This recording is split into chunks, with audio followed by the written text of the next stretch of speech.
নমস্কার সবাইকে, ওয়ান্ডার মহুয়ার নতুন একটি ভিডিওতে সকলকে স্বাগত। আজকে বৃহস্পতিবার আর এখন সকাল 8:10। তাহলে চলুন আজকের ভিডিওটা শুরু করি। ডোডো স্কুলে চলে গেছে আর এই জামা কাপড়গুলো গতকাল বিকেলবেলা ধুয়ে দিয়েছিলাম। দুদিন ধরেই অনবরত বৃষ্টি হয়ে চলেছে, তাই ভাবলাম এখন একটু ওয়েদারটা ভালো আছে, জামা কাপড়গুলো মেলে দিই যতটুকু শোকায়। কিন্তু আবার মেঘমেঘও দেখা যাচ্ছে, যখন তখন নাবতেও পারে। আর এই ঘরের ভেতর থেকেও একটা দড়ি টানিয়ে দিয়েছে, এখানেও কয়েকটা জামা কাপড় মেলে দিলাম। যতদিন না লিফট হচ্ছে এই ঘরটাই সম্বল জামা কাপড় মেলার। হ্যাঁ, আমার ঘরের ব্যালকনিতেও আমি কয়েকটা জামা কাপড় দিই, কিন্তু অতিরিক্ত জামা কাপড় দেওয়া যায় না। জামা কাপড় বাইরে থেকে আনতে গিয়ে বাইরের থেকে ডাস্টবিনটাও নিয়ে চলে এলাম। প্রত্যেকদিনই তো এখানে ময়লা নিতে আসে, আর আমি প্রত্যেকদিনই এগুলোকে ধুয়ে দিই, দিয়ে এর মধ্যে বিন ব্যাগ পরিয়ে ভেতরে ঢুকিয়ে দেবো। এর মধ্যে আমি শুধুমাত্র প্রত্যেক দিনের তরকারির খোসা ফেলি। আমার ঘরে 3-3টে ডাস্টবিন আছে, আমি যার মধ্যে আলাদা আলাদা জিনিস ফেলি। এইটার মধ্যে একদম ছোট্ট ডাস্টবিনটার মধ্যে ধরুন মাছের কাঁটা, ডিমের খোসা, এই সমস্ত জিনিস ফেলি। আর আমার বাথরুমের ওইদিকে একটা রাখা আছে, ওর মধ্যে সমস্ত শুকনো জিনিস ফেলা হয়। চাটা বসিয়ে দিলাম। অজয় ওদিকে ঘুম থেকে উঠে পড়েছে, বলল ও একটু চা খাবে। আসলে গতকাল রাতে বাড়ি ফিরতে ওর একটু রাত হয়েছে, কাজের একটু চাপ ছিল, তাই নাকি সকালে ঘুম থেকে উঠে বলছে মাথাটা ধরেছে, তাই ওকে লেবু চা বানিয়ে দিলাম। ও এমনি চা খেলে শুধুমাত্র লেবু চাটাই খায়, তাও একদম মাঝে মধ্যে। আমি আবার লেবু চাটা খেতে পারি না, আমার সকালবেলা লেবু দিয়ে চা খেলেই না পুরো অ্যাসিড হয়ে যায়। আর আমি সকালবেলা চা দিয়ে তো বিস্কিটও খেতে পারি না, আমি বেশিরভাগ চা দিয়ে মুড়িটাই খাই। আজকে যেহেতু একটু খেতে ইচ্ছা করলো তাই বিস্কিট নিয়েছি। এখন যেহেতু ডোডো সকালে স্কুলে যায়, তাই আমার ব্রেকফাস্টটা 7টার মধ্যেই রেডি হয়ে যায়। সকালবেলা ঘুম থেকে উঠে পড়তে পারলে জানেন তো কাজগুলো না খুব স্মুথলি হয়ে যায়, মানে কাজের পেছনে অতটা এফোর্ট দিতে হয় না।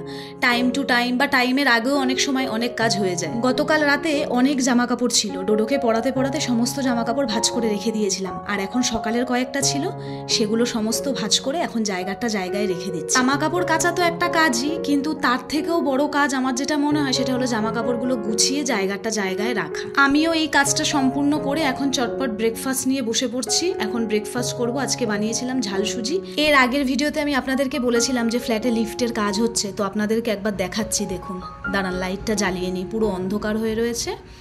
এই দেখুন, তো এগুলো ভাঙা হয়েছে, একদিন একটা করে ফ্লোর করা হচ্ছে। তো আজকে এই ফ্লোরের কাজ হবে। গতকাল ভাঙা হয়েছিল, আজকে প্লাস্টার হয়ে টাইলস বসবে। তো প্রচণ্ড বাজে অবস্থা, আমি আপনাদেরকে দেখাচ্ছি, একবার দেখুন। পুরো নোংরা হয়ে রয়েছে। আমি একটু আগে আবার এখানটা পরিষ্কার করেছি। বাড়ি বলুন বা ফ্ল্যাট বলুন, ঢুকে যাওয়ার পরে যদি সেখানে কনস্ট্রাকশনের কোনো কাজ হয় তো এইরকমই অবস্থা হয়। আমি বাইরের ম্যাটটা এখন তুলে রেখে দেবো, নাহলে একদম পুরো এটা নোংরা হয়ে যাবে। আর লিফটের কাজটাও না অনেক আস্তে আস্তে করছে ওনারা, মানে আমরা বলছি যে তাড়াতাড়ি করে ফেলার জন্য, কিন্তু প্রচণ্ড ধীরে ধীরে ওনারা কাজ করছে। কি আর করা যাবে, কিছু তো করার নেই। যাই হোক, আমার এই যে টিভি ক্যাবিনেটের সামনেটা আপনারা দেখছেন, তো আমি আর অজয় কয়েকদিন ধরেই প্ল্যান করছিলাম যে এই সামনেটা যদি একটা গ্রাস ম্যাট লাগানো হয় তাহলে কেমন লাগবে। তো যেই ভাবা সেই কাজ, অজয় নিয়ে আজকে চলে এসেছে, সেইটাই এখন এখানে লাগানো হলো। খুব তাড়াতাড়ি আপনাদের সঙ্গে টিভি ক্যাবিনেটের ফুল লুকটা শেয়ার করার জন্য মানে আমি অপেক্ষা করে আছি। শুধু কয়েকটা জিনিস অনলাইনে অর্ডার করেছি, সেগুলো এখনো এসে পৌঁছায়নি, সেই জন্যই। তবে খুব তাড়াতাড়ি আমি আপনাদের সঙ্গে শেয়ার করব। এইদিকে অজয় আবার কয়েকটা গাছ নিয়ে এসছে, সার নিয়ে এসছে। আর এই দেখুন, আমার নীলকণ্ঠ ফুলের গাছটা একটু বড় হয়েছে। আমার টিভি ক্যাবিনেটের সামনে প্রথম দিন যে গাছটা আনা হয়েছিল, এই যে এই স্নেক প্ল্যান্টটা লম্বাটা, তো আজকে এইটারই মানে আর একটাই প্রজাতি, মানে ওটা হচ্ছে ঝাঁকড়ানো হবে, লম্বা হবে না, ওই যে ওই পাশেরটা। তো অজয় একটা টবের মধ্যে ওই গাছটাও লাগিয়ে দেবে, দুপাশে দুটো লম্বা হবে আর এই সামনেরটা ঝাঁকড়ানো হবে, মানে দেখতে নাকি খুব সুন্দর লাগবে। এই যে রেডি হয়ে গেছে দেখুন। আর আমার এই অ্যাডোনিয়ামেও কিন্তু খুব তাড়াতাড়ি ফুল আসতে চলেছে, মানে কুড়ি ধরেছে সবে। আমি তো খুব এক্সাইটেড দেখার জন্য যে ফুলটা কি রঙের হবে। তো এই যে গাছ এখন এখানে লাগিয়ে দিচ্ছি। আর এই গাছটা তো আপনাদের আগের ভিডিওতে দেখেছেনই, এই যে লুকটা খানিকটা এরকম লাগছে। এখন ঘরের এই গাছগুলো, এগুলো দিয়ে আসবো অজয়কে। এই গাছও দুটো নিয়ে এসছে। ঘরের সমস্ত গাছগুলোকেই আজকে ঠিকঠাক করা হবে, একটু সার দেওয়া হবে। আর আমিও আজকে অজয়ের হাতে হাতে লেগে পড়েছি। রান্নাটা হয়ে গেছে, ভাবলাম ওকে একটু হাতে হাতে করে দিই, ওরও হেল্প হবে। বারবার উঠবে যাবে আসবে, সেই জন্য আমি ওর হাতে হাতে একটু কাজ করলাম। এখন আমি বসবো আমার কাজ নিয়ে। এইগুলোকে আজকে আমি পুরো পরিষ্কার করব। আমার এই ড্রয়ারটা আমি আজকে অর্গানাইজ করব। বেশ কয়েকদিন ধরেই ভাবছিলাম, কিন্তু সময় হচ্ছিল না। সকালে যেহেতু রান্না হয়ে গেছে, তাই এটাকে আজকে পরিষ্কার করব। এই যে গ্রাস ম্যাটটা, এটা আমার টিভি ক্যাবিনেটের সামনে ছিল, এটাকে এখানে পেতে দিলাম। আর এরকম দুটো বক্স আমার কাছে ছিল, এখন আপাতত কাজ চালানোর জন্য এখানে রাখবো। এর মধ্যেই ভাবছি অনলাইনে দুটো অর্ডার দিয়ে দেবো। এরকম বক্স আছে, দেখেছি খুব সুন্দর সুন্দর, তখন এগুলোকে আবার চেঞ্জ করে দেবো। এদিকের কাজ করতে করতে এখন আপনাদের কিছু কমেন্টের রিপ্লাই দেবো। সুপর্ণা সরকার বলে আমাকে একজন কমেন্ট করেছে, তোমার শ্বশুর শাশুড়ি যা সবাই কি এক ফ্ল্যাটে থাকো? হ্যাঁ, আমরা এক বিল্ডিংয়েই থাকি, কিন্তু শ্বশুর শাশুড়ি আর যা থাকে ফার্স্ট ফ্লোরে, আমি থাকি সেকেন্ড ফ্লোরে, আমার দেওরের ফ্ল্যাটও সেকেন্ড ফ্লোরে। এইদিকে আমার কিন্তু এই পাশে ড্রয়ারটা পুরোপুরি গোছানো হয়ে গেছে। আর এই যে কাচের জগটা, এটা না দাঁড় করিয়ে রাখা যাচ্ছে না, তাহলে ড্রয়ারটা বন্ধ হচ্ছে না, ওই জন্য এটাকে শুইয়ে রেখে দিয়েছি। অবশ্যই জানাবেন গোছানোটা কেমন হয়েছে। আমার হাতের কাছে যে জিনিসগুলো সবসময় দরকার সেগুলোই এখানে রেখে দিয়েছি, আর যেগুলো সচরাচর প্রয়োজন হয় না সেগুলো কিচেনের আমি যে ক্রকারি ইউনিটটা বানিয়েছি সেখানেই এখন তুলে রেখে দিচ্ছি। আমার খুব ইচ্ছা ছিল জানেন তো, যখন আমার কিচেনটা হবে সেখানে আমি একটা এরকম ক্রকারি ইউনিট বানাবো। প্রায় 3 বছর ধরে আমার এত সুন্দর সুন্দর কাপ, প্লেট, বোল এগুলো বাক্সবন্দি হয়ে পড়েছিল। ভাড়া বাড়িতে তো এত কিছু রাখার জায়গা ছিল না, তাই আজকে এদের জায়গা মতো রাখতে পেরে আমার ভীষণ ভালো লাগছে। চলুন গুছিয়ে নিলাম, এখন আস্তে করে একটু নেমে নিই, পড়লে মনে হয় আর বেঁচে থাকবো না, এতটাই উঁচুতে। আর এই কফি মগটা ডোডোর জন্য নামালাম, দেখলাম ওপরে রাখা রয়েছে, দেখতে কি সুন্দর না। যারা দুধ দেয় তাদের কাছে দুধের যে ক্যানটা থাকে পুরো ওই রকম দেখতে লাগছে, খুব সুন্দর। তো এটাকে নামালাম, আর তার সঙ্গে এই একটা বোল নামিয়েছি, এরকম 2টো নামানো রয়েছে, তাই আরও একটা নামিয়ে নিলাম। আর তার সঙ্গে নামিয়েছি এই প্লেটটা, অল্প কোনো খাবার জিনিস এটার মধ্যে সার্ভ করা যাবে।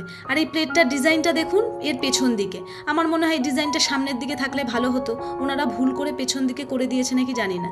চলুন এগুলোকে এখন এদের জায়গায় রেখে দিই। এই যে 2টো বোল দেখছেন, এটা 2টো নামানো ছিল, তাই আরেকটা নামালাম। 3 জনে যখন ধরুন কোনো জিনিস খাবো তখন 3টে না হলে কেমন লাগে, সেই জন্য। এইদিকে সমস্ত কাজ শেষ। এখন ব্যালকনিতে এসে দেখছি যে অজয় নিচেও গাছ লাগাচ্ছে। নিচের গাছের কথা কিন্তু আমি জানতাম না। 1 সপ্তাহ আগে ওই যে লাইট পোস্টার সামনে একটা টগর ফুলের গাছ দেখছিলেন, ওইটা নিয়ে এসেছিল। তারপরে আবার আজকে দেখছি 3টে গাছ নিয়ে এসছে। পলিনা মান্না বলে আমাকে একজন কমেন্ট করেছে, আপনার ভিডিও দেখতে আমার খুব ভালো লাগে, কি সাইলেন্ট আপনার ফ্ল্যাটটা। থ্যাংক ইউ সো মাচ এত সুন্দর একটা কমেন্ট করার জন্য। কিন্তু সাইলেন্ট একেবারেই নয় জানেন তো, অনবরত গাড়ি ঘোড়া চলে। আমার শাশুড়ি বলে ওর নাকি ছোট থেকেই গাছ, পায়রা এগুলোর প্রতি প্রচণ্ড নেশা। তবে পায়রাটা এখন আর নেই জায়গার অভাবে, কিন্তু গাছের প্রতি নেশাটা এখনো রয়ে গেছে। আর ওই দেখুন ওইদিকে ডোডোর বাসও এসে গেছে কথা বলতে বলতে। যাক ভালোই হয়েছে চলে এসেছে বৃষ্টি নামার আগে। তো এখন তো মনে হয় বাবাকে নিচে দেখে নিয়েছে, এখন আর ওপরে আসবে না। হ্যাঁ দেখুন ঠিক দাঁড়িয়ে আছে। বাবাই বৃষ্টি পড়ছে, চলে আসো, বৃষ্টি পড়ছে, চলে আসো। ও এখন কিছুতেই ওপরে আসবে না, ওর বাবা যখন আসবে তখনই ওপরে আসবে, বাবাকে না নিয়ে ও কিছুতেই ওপরে আসবে না। আর ওই দেখুন পার্কের সামনে দেখছি 2 দিন ধরে ভুট্টা আলা বসছে। ভালোই হয়েছে, সন্ধেবেলা করে যখন কিছু খেতে ইচ্ছা করবে ভুট্টা কিনে খাওয়া যাবে। না চলুন দরজাটা লক করা রয়েছে, খুলে দিই। বাইরে তো এখন মিস্ত্রিরা কাজ করছে প্রায় প্রত্যেক দিনই, তাই জন্য সবসময় আমি মেন গেটের দরজাটা লক করে রাখি। অর্পিতা রয় বলে আমাকে একজন কমেন্ট করেছে, খুব ভালো লাগলো, তুমি কোথায় থাকো, ফ্ল্যাট কোথায়, খুব সুন্দর তোমার ফ্ল্যাটটা, কোন স্কুলে পড়ে ছেলে। থ্যাংক ইউ সো মাচ এত সুন্দর একটা কমেন্ট করার জন্য।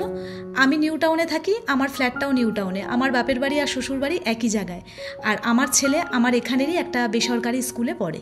তাহলে আজকের ভিডিওটা এখানেই শেষ করছি, দেখা করব খুব তাড়াতাড়ি। সকলে ভালো থাকবেন, সুস্থ থাকবেন, অবশ্যই নিজেদের খেয়াল রাখবেন। আর ভিডিওটা কেমন লাগলো জানাতে কিন্তু একদম ভুলবেন না।